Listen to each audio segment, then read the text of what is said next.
অহংকার বা ক্ষমতার অহংকার কখনো দেখাতে যাবেন না।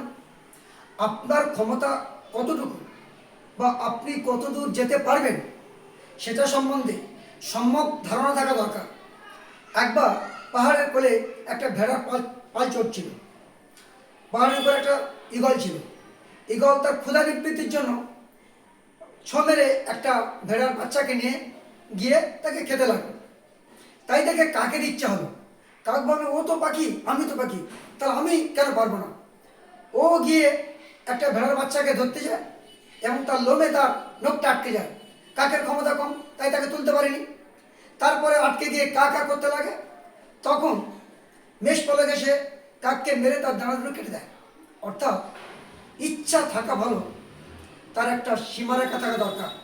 আর ক্ষমতার বাইরে গিয়ে কাজ করতে গেলে যেন ওই কাকের মতো অবস্থা না হয়, সেদিকে একটু খেয়াল রাখবেন।